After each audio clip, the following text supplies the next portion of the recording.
আমি before we go into Q and A আর দুটো পয়েন্ট আমি ছোট ছোট করে বলে দিই। It's important, not directly related to focus, কিন্তু বলা দরকার। একটা হচ্ছে স্বামী বিবেকানন্দ বলছেন ফোকাসের থেকেও আগে more important and enabling quality is faith in your self. নিজের ওপরে আত্মশ্রদ্ধা, নিজের ওপরে বিশ্বাস। ওই স্বামীজির বিখ্যাত কথা, the old religion said he who does not believe in God is an atheist, the new religion says he who does not believe in himself is an atheist. নিজের ওপরে যে বিশ্বাস করে না যে আমি পারি, I can do it, I cannot, ইম্পসিবলটা এর থেকে বাদ করে দিয়েছি আমার ভোকাবুলারি থেকে, সেই নাস্তিক যে বিশ্বাস করে না নিজের ওপরে, সেই নাস্তিক। যে নিজের উপরে বিশ্বাস করে সে আস্তিক। মহাত্মা গান্ধী বলছেন only he can believe in God who believes in himself. নিজের উপরে যদি বিশ্বাস না থাকে না, যখন মনে হচ্ছে আমি ঈশ্বরে বিশ্বাস করছি, যখন চাপ আসবে, যখন চ্যালেঞ্জ আসবে জীবনে, তখন দেখবে ঈশ্বরের বিশ্বাসটাও নড়ে যাবে। কি জানি সত্যিকারে আছে কিনা কে জানে, আমার তো কোনোটার উপরে বিশ্বাস নেই, নিজের উপরেই তো বিশ্বাস নেই, ঈশ্বরের বিশ্বাসটাও নড়ে যাবে। So one who has firm faith in himself can have faith in God. তুমি ঠিক করলে যে আমার এই আজকের কোর্সের এই বইটা আমি আগামী নেক্সট 2-3 আওয়ার্স আমি পড়বো, বসে বইটা পড়লে, খেটে খুটে পড়লে, এফোর্ট দিয়ে, after you finish reading that book ভেতরে কেমন মনে হয়। আর যদি 3টে ঘন্টা তুমি বসে ওই 3টে ঘন্টা বসে ইন্টারনেট ব্রাউজিং করলে, এটা ওটা যেখানে যেটা মন যাচ্ছে করলাম, 3 ঘন্টার পর তোমার ভেতরে কেমন অনুভব হবে।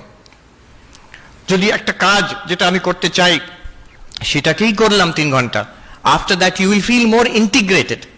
ভেতরে একটা সাইকোলজিক্যাল ইন্টিগ্রেশন হবে, you will feel more fulfilled, you will feel more rich, একটা সমৃদ্ধ মনে হবে নিজেকে। হয়তো ক্লান্ত থাকবে, but that will be a good kind of tiredness. একটা খেটে খুটে যে মানুষ একটা তৃপ্তি পায়, সেই তৃপ্তিটা পাবে। আর সেটা না করে যদি আমি সেই সময় একটা আনকনসিয়াস ড্রিফটিং, এটা ওটা করছি, ইন্টারনেট হয়তো ব্রাউজিং করে যাচ্ছি, 3 ঘন্টা কেটে গেল, তারপরে দেখবে অস্বস্তি বোধ, এটা ডিসগাস্ট, একটা কিভাবে সময় নষ্ট করছি এরকম মনে হবে। এই দুটোর মধ্যে তফাৎটা কি? একটা লিভিং কনসিয়াসলি, ডেলিবারেটলি আমার সময় আমি এইভাবে ব্যয় করব, আরেকটা হচ্ছে এই ফোনে এলো সোশ্যাল মিডিয়া, কতগুলো লাইকস, এই সেলফি, ও কি পাঠিয়েছে, এই দেখে দেখে ঘন্টার পর ঘন্টা চলে গেল। You feel disgusted after that. কেউ এরকম ভাবে মনে করে না দিনের শেষে আমি বেশ 14 ঘন্টা আজকে খেটে খুটে সোশ্যাল মিডিয়া এদিক সেদিক করেছি, ব্যাস দিনটা ভালো গেছে, কোনোদিন মনে হবে না। ইউ উইল ফিল ডিসগাস্টেড, এভাবে দূর কিভাবে দিন কাটাচ্ছি। আর সো লিভিং কনসিয়াসলি, স্বামী বিবেকানন্দের কথা একদম হুবহু, power will come, glory will come, all that is excellent and good will come when the sleeping soul is raised to self-conscious activity, self-conscious action. স্বামীজির কথা, ডেলিবারেটলি কনসিয়াসলি যদি আমি জীবন যাপন করি, কোন স্পিরিচুয়াল কথা সেখানে বলছেন না, this is spirituality. Second, acceptance, practice acceptance. আমি যেমন, আমি নিজে অন্তত স্বীকার করে নেব, নিজের বিষয়ে একটা ফলস ধারণা না রাখা। আমার এই দোষ ত্রুটি আছে, কাউকে বলার দরকার নেই, but I should be aware আমার এই উইকনেস আছে, আমার এই দোষ ত্রুটি আছে। Once I accept myself honestly, একটা ইন্টিগ্রেশন আসবে personality, and that makes you capable of development. উত্তরাখণ্ডে একজন বড় সাধু খুব ভালো কথা বলেছিলেন, আপনা সচ্চাই স্বীকার করনা বড়ি ভারী বাত হতি হ্যায়।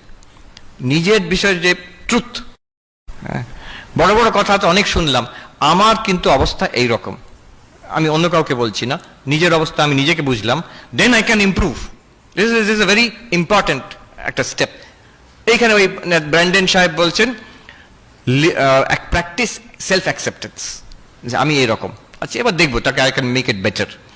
আমার স্ট্রেংথ গুলো, one should not self sabotage, one should acknowledge one's own strengths. Living responsibly, practice living responsibly, মানে দায়িত্বটা নিজের ওপরে নাও। আমরা চট করে, বিশেষ করে ওই দেশে আমেরিকাতে এখন এটা খুব চল হয়েছে, অন্য সবাইকে ব্লেম, তোমার এরকম অবস্থা কেন, তুমি গাঁজা খেয়ে পড়ে আছো কেন, বেশিরভাগ সময় গাঁজা খেয়ে পড়ে থাকে। তো সবাই নয়, অনেকে। যদি সন্ধ্যেবেলা আমি যেখানে থাকি, যদি রাস্তা আমি বেরোই না আশ্রম থেকে সন্ধ্যেবেলা, সব জায়গায় সর্বত্র গাঁজার একটা গন্ধ পাওয়া যায় চারিদিকে। তো কেন এরকম অবস্থা? আমাকে বলে আমার বাবা মা আমাকে অ্যাবিউজ করেছে, কিংবা সিস্টেমটা খারাপ, আমাকে কোনো চান্স পাইনি আমি, এরকম অনেক আছে। এই প্রবলেম সেই প্রবলেম, আমার কোনো প্রবলেম নেই, আমি তো দেবতা, দেবতুল্য মানুষ।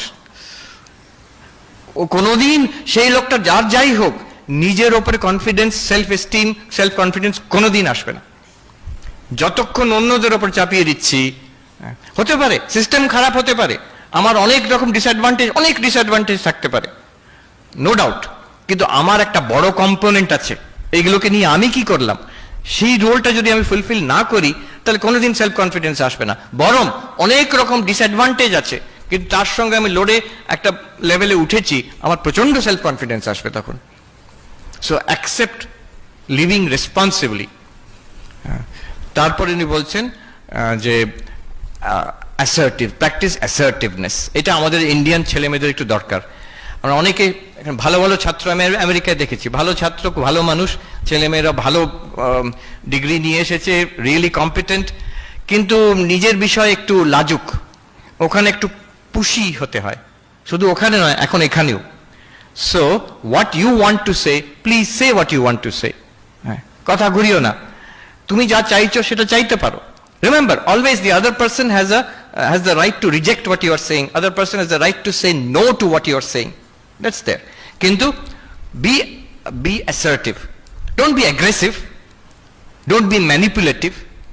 But be assertive. Aggressive একদিকে, manipulative একদিকে। Aggressive যারা হয় অনেক সময় শক্তিমান, যারা একটু বুলি টাইপের হয় তারা aggressive হয়, জোর জার করে চিৎকার চেঁচামেচি গায়ের জোরে করতে চেষ্টা করে। আবার উল্টো হয় একটু চালাক টাইপের, শ্রুড, তারা ম্যানিপুলেট, পলিটিক্স খেলে করতে চায়। ডোন্ট বি ইদার, দুটোই খারাপ আর দুটোই আলটিমেটলি ও সাকসিড করে না। মাঝখানে যে অ্যাসার্টিভ, হ্যাঁ, নিজের কথাটা বলতে, ক্লাসের মধ্যে বলতে ভয় পায় না, কাজের মধ্যে বলতে ভয় পায় না, ফ্যামিলিতে বলতে ভয় পায় না, বাট অ্যাসার্টিভলি, নট অ্যাগ্রেসিভলি। সত্য কথা উইথ রেসপেক্ট নিশ্চয়ই বলবে, কেন বলবে না? যা চাইবার কথা চাইবে, কেন চাইবে না? But remember, you may not get, but you have the right to ask. এখানে নিজেকে যখন অ্যাসার্ট করবে একটা কনফিডেন্স আসবে নিজের জীবনে। আচ্ছা, লিভ পারপাসফুলি। স্বামীজিও বলেছেন অনেকবার, এই ব্র্যান্ডন সাবু বলছেন, কনফিডেন্সের জন্য একটা দরকার এম ইন লাইফ।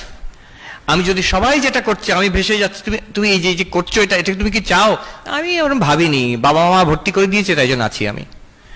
তাহলে কিন্তু কোনোদিন নিজের উপরে কনফিডেন্স আসবে না। বলবে হ্যাঁ আমি চাই, এই ডিগ্রিটা আমি চাই, এই বিদ্যাটা আমি চাই, এই সার্টিফিকেটটা আমি চাই, তাই জন্য আমি করছি। You'll have confidence in yourself, একটা এস্টিম আসবে that I am doing what I want to do, living purposefully.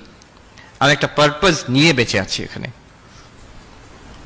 অনেক সময় চাপে হয়, আমি ভাবি কেন আমেরিকাতে ছাত্র ছাত্রীরা ওখানে এত ফ্রিডম কিন্তু এত রেসপন্সিবল কি করে?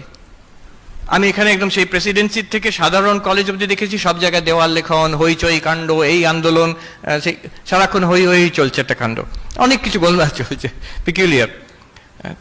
কিন্তু ওই ছাত্রগুলি যখন আমেরিকায় যাচ্ছে করছে না তো, কি ওখানে খুব কড়া নিয়ম? Not at all, total freedom. One thing is, আমার মনে হয় এখানে সেন্স অফ পারপাসটা একটু কম। এখানে বাবা মারা বাচ্চাদের বাচ্চা করেই রাখতে চায়, তো বাবা মারা সব টাকা পয়সা দিয়ে দিচ্ছে সবকিছু। এখন তুমি গিয়ে বাবা মার পয়সাতে আহ্লাদে আছো সে কলেজে, এখন সেই তো যা ইচ্ছে তাই করছে। আমেরিকায় আমি দেখেছি কলেজে পড়ছে, আমি হার্ভার্ডে দেখলাম, আমি তো সুখে ছিলাম, আমার তো টাকা দিয়ে দিয়েছে ইউনিভার্সিটির থেকে, কিন্তু অন্য ইয়াং ছেলে মেয়েরা কি প্রেসারে, তাদের খাওয়ার জন্য, থাকার জন্য দুটো তিনটে করে চাকরি করছে, টিউশন ফিস দেওয়ার জন্য দুটো তিনটে করে পার্ট টাইম জব করছে। কেউ ওয়েটার স্টারবাক্সে কাজ করছে, কেউ লাইব্রেরিতে কাজ করছে, তাদের একটুও সময় নেই। পড়াশোনা, এত পড়াশোনার চাপ। আমার তো পড়াশোনা করে আমি একদম সে ঘুরে বেড়াচ্ছি এখানে ওখানে, এই লেকচারে যাচ্ছি সেই লেকচার, ওদের সময় নেই। আর টেনশনও কম নয়, লোন নেওয়া আছে সেটাকে ফেরত দিতে হবে, এরপরে পিএইচডিতে চান্স পাবে কিনা, তারপরে কোথাও চাকরির চান্স আছে কিনা, এইভাবে। তো এই রেসপন্সিবিলিটি খুব কম বয়সে ওদের উপর রেসপন্সিবিলিটি আসে। So we also should have, আমাদের সোসাইটি যেদিকে যাচ্ছে কিন্তু ওই দিকেই যাচ্ছে। So you will also have to live responsibly. And finally most important, একটা sense of personal integrity. Integrity মানে আমার মরাল স্ট্যান্ডার্ড, আমি সত্য কথা বলবো, আমার নিজের একটা ডিসিপ্লিন থাকবে জীবনে, অন্যদের সঙ্গে ব্যবহারের আমার স্ট্যান্ডার্ড থাকবে, আমি ভদ্র ব্যবহার করব, আমার স্ট্যান্ডার্ড। অন্যরা বলছে বলে শুধু নয়, আমি সবাইকার কাছ থেকে, বাবা মা মহারাজদের কাছ থেকে, বই থেকে সব শিখলাম। এর মধ্যে আমি যেটা ভালো লাগলো, মাই পার্সোনাল স্ট্যান্ডার্ডস, আমার স্ট্যান্ডার্ডের নিচে যদি আমি নিজে হয়ে যাই, আমার ভেতর থেকে বিবেক বলতে থাকবে তুমি লোক ভালো নাও, তোমার দ্বারা হবে না। যে এই যদি কথাটা বলতে থাকে ভেতর থেকে আমার অন্তরাত্মা, আমি কখনো নিজের উপরে কনফিডেন্স আসবে না। So always try to maintain a certain standard of integrity, of honesty to myself. তো এটা যদি থাকে, ছটা জিনিস দেখো, ছটা পিলার সেলফ কনফিডেন্সের জন্য, নিজের উপরে শ্রদ্ধার জন্য। Living consciously, in practice of accepting yourself, in a practice of accepting responsibility জীবনের জন্য, and then the practice of asserting yourself, and the practice of a purposeful life, and a practice of personal integrity। আর ওখানে Brandon সাহেব বলছে দেখো এগুলো সবগুলো কিন্তু practice. বলো না আমার এই কোয়ালিটি নেই, আমি কি করব, এটা কোয়ালিটির কথা বলা হচ্ছে না, এটা একটা অ্যাকশন ওয়ার্ড, করার কথা। প্রত্যেকটা হচ্ছে করলেই হবে, একটু চেষ্টা কর, প্রত্যেকটা আমি চেষ্টা করছি কিনা, you will definitely have confidence in yourself। Last point and I'll conclude here. শ্রদ্ধা, নিজের উপরে কনফিডেন্স এবং কনসেন্ট্রেশন, এটাতে দিস ইজ এনাফ? নো, একেবারেই নয়। সে রাবণেরও প্রচন্ড সেলফ কনফিডেন্স ছিল আর প্রচন্ড ফোকাস ছিল, কিন্তু সে রাবণ, একটা রাক্ষসও হতে পারে প্রচন্ড সেলফ কনফিডেন্স অ্যান্ড, বলতে চাই না, একজন বিরাট বড় দেশের লিডার যার জন্য বিরাট যুদ্ধ চলছে এখন, তারও প্রচন্ড কনফিডেন্স আর কনসেন্ট্রেশনও আছে, কিন্তু তাতে অবস্থাটা কিন্তু ভালো, রেজাল্টটা ভালো হচ্ছে না। কিন্তু তার সঙ্গে দরকার এই সেলফলেসনেস, যে নিজের জন্য সেলফিশ, এটা ইনম্যাচিওর। যতটা সেলফলেস ততটা ম্যাচিওরিটি। আর এই ম্যাচিওরিটি যে বয়সের সঙ্গে হয় তা নয়, কিন্তু আমি আমার চাই চাই চাই, এটা হচ্ছে একটা ইনম্যাচিওর, বাচ্চারা করে। তারপরে যখন when you are teenager or come to your age, a certain amount of selflessness is expected। যত সেলফলেস হবে, যত আনসেলফিশ হবে, you are not the loser, never, you are always the gainer। কিছু না হলে অন্তরে তৃপ্তি থাকবে, বাইরেও সাকসেসফুল হবে। যারা যে কোনো অর্গানাইজেশনে দেখবে most valued member, most respected member, যার প্রচন্ড কনসেন্ট্রেশন আছে, কনফিডেন্স আছে, নো, তাকে দেখলে লোকে বলবে কি স্মার্ট লোকটা দেখেছো, কি ব্রিলিয়েন্ট লোকটা দেখেছো, কিন্তু মানুষ হিসেবে অত্যন্ত বাজে লোক একটা। কিন্তু যে সবচেয়ে সেলফলেস, যে সবচেয়ে অন্যদের জন্য সময় দেয়, অন্যদের জন্য অলওয়েজ দেয়ার ফর আদার্স, এই selflessness, unselfishness is a test of truth. একটা জিনিস যত আনসেলফিশ, যত selfless, that is closer to the truth. Swami Vivekananda এই কয়েকটা টেস্ট দিয়েছেন। Truth, that which makes you strong, that is the truth. That which makes you weak, reject as poison. That which unites, that is truth. That which divides, that is falsehood. That which is unselfish is truth. That which is selfish is falsehood. So a selflessness, এই তিনটে জিনিস আজকে I am sharing with you, and it is like a philosophy of life. First, আমার বলা উচিত ছিল self confidence. Second, your power will come from focus। যতটা focus করতে পারবে ততটা। আমি মাঝে মাঝে বলি, আমেরিকাতে তো এখন টাকা যাদের আছে তাদের কথা বললে লোকে শুনবে, আচ্ছা আচ্ছা। তো বলছে ওখানে ওয়ারেন বাফেটের কথা বলো, ওয়ারেন বাফেট খুব বড় ইনভেস্টর, মানে one of the richest people, আর $multi-billion বিজনেস এসব আছে। তো সবাই জিজ্ঞেস করে আপনার সাকসেস, স্টোরি অফ সাকসেস কি, সিক্রেট অফ সাকসেস, কি করে এত ধনী হলেন? উনি সবসময় বলেন, I can tell you, you can also do it, but I know you will not do it. কি সেটা? বলছে দিনে আমি 500 পাতা, অন্তত 500 পাতা পড়াশোনা করি, 500 pages a day। 500 pages a day কম কথা নয়। আমি হার্ভার্ডে যখন অ্যাসাইনমেন্ট করতাম তখন হয়তো দিনে 200-300 পাতা পড়তে হতো, তার বেশি নয় ম্যাক্সিমাম। তো একটা মানুষ এখন 80+ years বলছে আমি প্রতিদিন 500 pages পড়ি, নিজের বিজনেস সম্পর্কে আর অন্য জিনিসও। এটা সবাই পারে, তোমরা করবে না আমি জানি, আমি বলছি তোমাদের সিক্রেটটা। তো this is the thing, the focus, the power of intense focus। আমেরিকাতে হিরো হচ্ছে এইসব বিলিয়নিয়াররা। এখন ইলন মাস্কের নাম শুনেছো? ইলন মাস্ক শুনেছো তো? ওখানে ওইসব এরা সব হিরো। তো ইলন মাস্ক যখন ছোটবেলায় স্কুলে পড়তো, তখনকার দিনে ওই বই এনসাইক্লোপিডিয়া ব্রিটানিকা দুবার পড়েছে, পুরো এনসাইক্লোপিডিয়াটা, স্কুল স্টুডেন্ট বলে অন্তত তাই। স্বামী বিবেকানন্দ পড়েছিলেন, আমরা আমরা গল্পতে পাই, এই শরৎচন্দ্র বেলুর মঠে গিয়ে জিজ্ঞেস করছেন স্বামী বিবেকানন্দকে, এই এতগুলো মোটা মোটা বই একটা মানুষ জীবনে পড়তে পারে? তখন 10টা ভলিউম ছিল। তো স্বামী বিবেকানন্দ বলছেন, তুমি কি বলছো? এই 9টা ভলিউম আমি পড়ে নিয়েছি, I am on the 10th, you ask me anything from the 9 volumes. তো শরৎচন্দ্র আবার বার করে করে জিজ্ঞেস করছেন, র্যান্ডম, এখান থেকে ওখান থেকে, আর স্বামীজি প্রত্যেকটা আনসার দিলেন ঠিক ঠিক, কোনো কোনো জায়গায় কমা ফুল স্টপ অব্দি বলে দিলেন। তো শরৎচন্দ্র অবাক, কি করে সম্ভব? বলছেন, by concentration and purity of mind it is possible. সবাই করতে পারে, অতটা না পারলেও অনেকটা পারি আমরা, যা পাচ্ছি তার থেকে অনেক বেটার হতে পারে। তো ইলন মাস্ক তো ও তো বলছে, পড়েছে দুবার এনসাইক্লোপিডিয়া ব্রিটানিকা, তোমরা পড়তে আরম্ভ করো না। এনসাইক্লোপিডিয়া ব্রিটানিকা পড়তে হবে তা বলছি না, but the idea of focus. And third, very important, selflessness, little bigger than me. আর সেটা পরে হবে, এখন নয়, এখন তো আমি ছোট, আমি ছাত্র, না, এখনই হবে, এখনই হবে। আমি একটা মজার ঘটনা বলে শেষ করি। আমি বিএড কলেজে ছিলাম, তো আমরা ইন্টারভিউ করতাম, যারা বিএড পড়তে আসবে তাদের ইন্টারভিউ করতাম। তো মজার মজার ঘটনা হতো মাঝে মাঝে। হ্যাঁ, আমার মনে আছে বাংলার ইন্টারভিউ হচ্ছে, একজন ক্যান্ডিডেট এসে বসেছেন, তাকে প্রশ্ন করা হচ্ছে, আচ্ছা বলো তো সর গোস্বামীর নাম বলো। তো সেই ছেলেটি, মাস্টারমশাই, বাংলার মাস্টারমশাই, সে বলছেন রূপ। আমাদের দিকে তাকাচ্ছে, ঠিক হচ্ছে কিনা। সনাতন, আর মনে পড়ছে না। তারপরে বলল জয় গোস্বামী। যিনি বাংলার মাস্টারমশাই, উনি উফ। তো সেইখানে একজন ক্যান্ডিডেট এলেন, বিরাট লম্বা দাড়ি, এরকম ঝাঁকড়া ঝাঁকড়া চুল, আমরা দেখে তো অবাক হয়ে গেছি, কি ব্যাপার? বলছে আমি কালীর সাধক। তাই? তা আপনি কি করেন মাস্টারমশাই? বলছে আমি রাত্রিরে কালী কীর্তন করি। তা আমাদের ওয়ার্ডেন মহারাজ যিনি ছিলেন, উনি বললেন যে বাবা তুমি এখানে যদি এরকম করো তো অন্য ছাত্ররা তোমার পেছনে লাগবে, তুমি থাকতে পারবে তো হস্টেলে? ও খুব মিষ্টি ভাষী, উনি বলছেন, ওই বলছে যে আমার কোনো অসুবিধে নেই মহারাজ, ওরা থাকতে পারবে কিনা সেটা সন্দেহ আছে।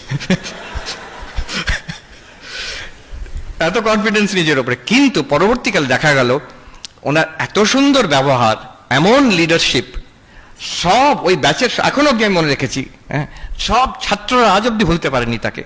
সে সবাইকার জন্য always ready to help everybody, সবাইকার সঙ্গে মিষ্টভাষী। Within few days he became the leader of the entire batch. যত আমাদের কাজ, জগদ্ধাত্রী পুজোর খাওয়া টাওয়া সবকিছু উনি দায়িত্ব নিয়ে করেন, আর একবারও রাগ করা নয়, বিরক্তি নয়। আর অদ্ভুত দেখলাম, সবাই ওর কথা শোনে, সবাই। কালীর সাধনা কিছু ব্যাপার আছে বলে মনে হচ্ছে, কিন্তু ওই আনসেলফিশ, সব সময় সবাইকে সাহায্য করার জন্য। কারোর শরীর খারাপ আছে, কারোর কিছু দরকার, ওই ছোটে গিয়ে আগে আগে করবে লিডারশিপ। এখন স্কুলের হেডমাস্টার আছেন বলে আমি শুনেছি। এই বলে আমি শেষ করছি। Thank you very much for inviting me here. Thank you.